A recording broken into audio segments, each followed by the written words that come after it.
Hi, this is a Westinghouse baby Sidewinder ceiling fan from, I believe, the 1920s.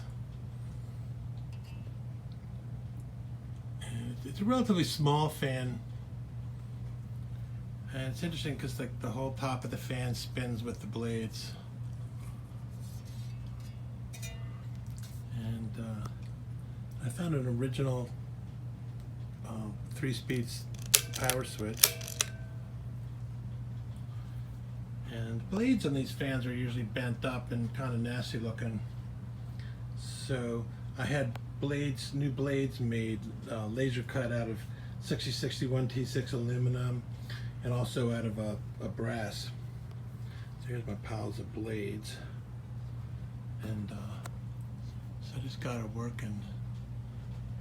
And I'll turn it on and show you.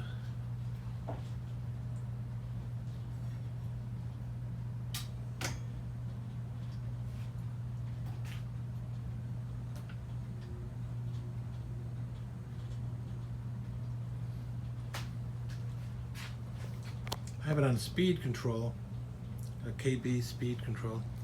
So this is the slow speed.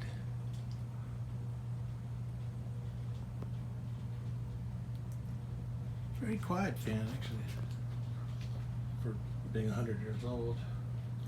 I took it apart, cleaned it up really well, changed the bearing, changed the power wiring. It didn't need much.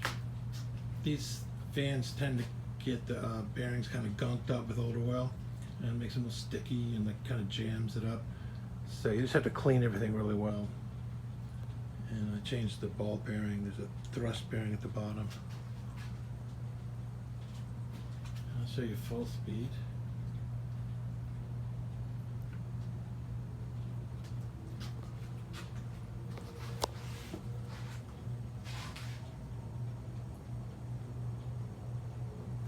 It's very heavy. These Westinghouse Sidewinders with the baby version and the big version are built sort of inside out, where the coils are on the inside and the squirrel cage is on the outside.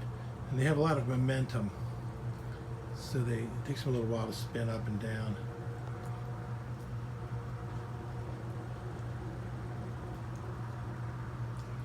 This is a really nice one, this particular fan, because it has the original paint. I cleaned it with acetone and gave it a mild paint polish by hand, and it could actually be polished more if I wanted it shinier. And it turned out pretty nice. Let me turn it off.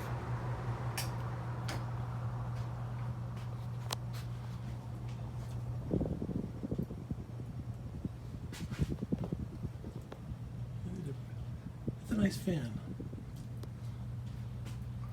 I actually have 2 more of them that I need to restore. So there's one covered with silver paint. This one's really nice. There you go, Westinghouse baby Sidewinder.